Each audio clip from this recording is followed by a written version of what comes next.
Reporting from Sacramento, California, we're on the campaign trail with presidential contender Ralph Nader. Mr. Nader, the American people want to know about you. You don't get the coverage that the corporate candidates do. Now, many Americans remember you and think of you first and foremost as a champion of consumer safety. When you become president, what would be your first steps toward protecting the American consumer? First, enforcing the laws with adequate budgets. There are all kinds of good consumer protection laws to produce safer cars, to deal with credit card abuses, to deal with medicine gouging, to deal with all the things people have to deal with every day, you know. Chiseling, being chiseled here, there, charges, penalties, you know, overcharged billing is so difficult you can't even figure out these computerized bills. The banks are charging you for almost everything but breathing. The airlines can change your frequent flyer anytime they want in terms of how many miles. There's no longer any freedom of contract for consumers. They've lost their freedom of contract, one of the pillars of our political economy. So the laws are on the books. A lot of them we got through Congress years ago. You've got to get adequate prosecutorial budgets, enforcement budgets. And the second most important thing is to give people rights where they can directly protect themselves. They can use the tort laws when they're wrongfully injured or defrauded. They can have consumer class actions where you can use state and federal courts. All of this is being shredded or obstructed or atrophied. And above all, to give people facilities so they can band together as consumers and collectively bargain with their banks or with their insurance companies or with their brokerage companies or with their landlords right across the board. We've worked all this out. So that's what we're going to talk about and throw the gauntlet down on those two corporate candidates, John McCain and Barack Obama, who can't get over the necessity to hit the ground when corporations pound on their door. You've mentioned the idea of corporate personhood. Can you explain what you mean by that? This is crazy situation that's developed in this country for over 130 years, that corporations, not their employees, this artificial legal entity called the corporation that is chartered by state governments, has been given all the constitutional rights of real human beings. And our point is that our Constitution starts out, we the people, not we the corporation. Our Constitution doesn't even mention the word corporation. Therefore, the only people who should have constitutional rights are real people, people who vote, have children, die in Iraq, not corporations like Halliburton or Blackwater or KBR or Exxon or Pfizer or Bank of America. It's really a very clear subordination of these corporate entities to the sovereignty of the people, constitutionally and operationally. And it goes back to the original purpose of chartering these corporations so they can become our servants, not what they are now, our masters. What sort of economic impact has there been with corporations having these rights over individuals and labor? It's huge because corporations now can lobby, like Congress.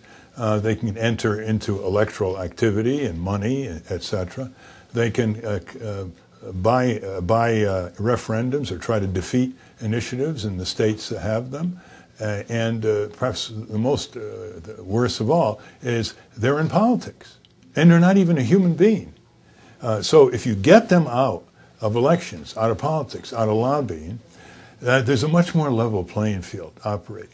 And they can't bring to bear their enormous privileges and immunities because they are power concentration machines of capital, technology, labor, astride the world, pitting governments against one another. Once you get them out of the political sphere, then people are immediately empowered to begin taking control of their country and their future. One of the other key issues of your campaign seems to be single-payer health care. Many Americans don't know what that means. Well, it's full Medicare for everyone with no loopholes. That means government insurance, private delivery of health care under quality and cost control, free choice of doctor and hospital for every American, and getting rid of huge administrative costs by Aetna or Cigna and all the billing fraud and abuse that has been documented. That's about $500 billion in savings right there.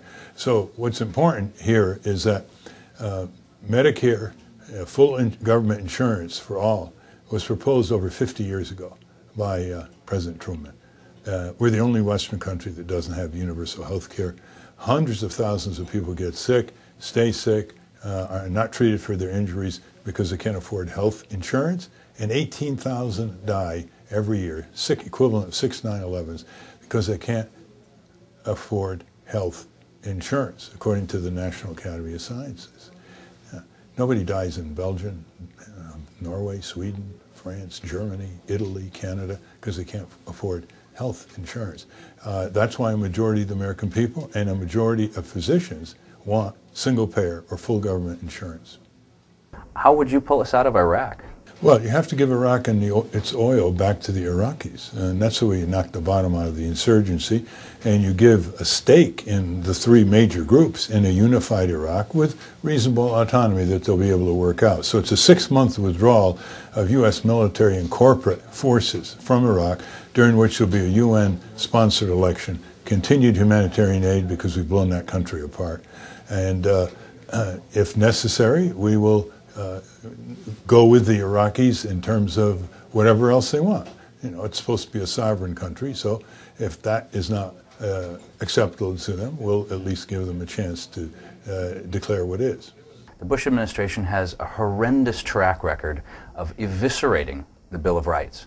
1, 2, 3 right down the line. The corporate candidates haven't said a word about what they would do to reverse the damages to the Constitution that the Bush administration has had.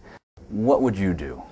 Well, what I did a few weeks ago, I stood in front of the White House at high noon with all the tourists and delivered 45 minutes, that was on C-SPAN, of the reasons why Nader Gonzalez believed that Bush and Cheney should be either impeached or resigned, or after January 20, they will be exposed to the federal criminal laws, and they can be criminally prosecuted for systemic torture that violates our laws and international treaty, for putting thousands of Americans in jail without charges, denying them habeas corpus right, for spying on millions of Americans, and for the criminal war of aggression and all that's involved in Iraq, and finally for a huge number of signing statements where Bush basically says, yeah, I'll sign this bill Congress passed, but I'll decide whether to obey it or not. All this is on our website, but the second thing I did, I went up to Kennebunkport near the Bush family compound and delivered the same arguments for impeachment, resignation, and prosecution.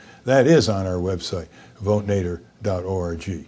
Congressman Kucinich has put his 35 articles of impeachment on the House floor. Do you have an effort to tie in with that? Oh, yes. We've talked with Congressman Kucinich for months on that. He's very courageous. He's the only one who believes that to fulfill your oath to uphold the Constitution as a member of Congress, you have to invoke Article 2, Section 4, the impeachment clause. The evidence is so overwhelming. It's in the mouths of Cheney and Bush again. They were defiantly talking about spying on Americans.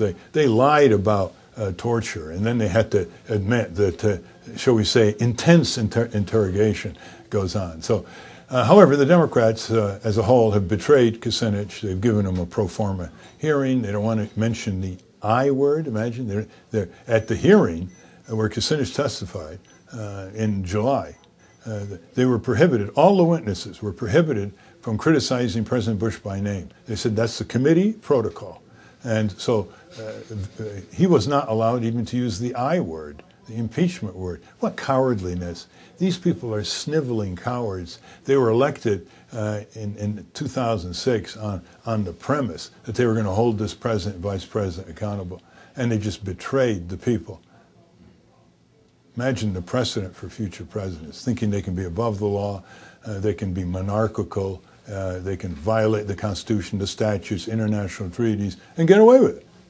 And that spells another war. That spells another invasion. That spells devastation to jobs and to our economy and to the use of the public budget instead of going to rebuild public works in this country, libraries, schools, clinics, drinking water system upgrades, sewage treatment system upgrades, all the things, bridges, highways that create very good paying jobs down at the community level that can't be exported. We're spending that money blowing apart Iraq and now Afghanistan. Is there anything left for people to decide in this country? I mean, that's what I ask people. Is there anything left for you to decide? When are we going to turn this around?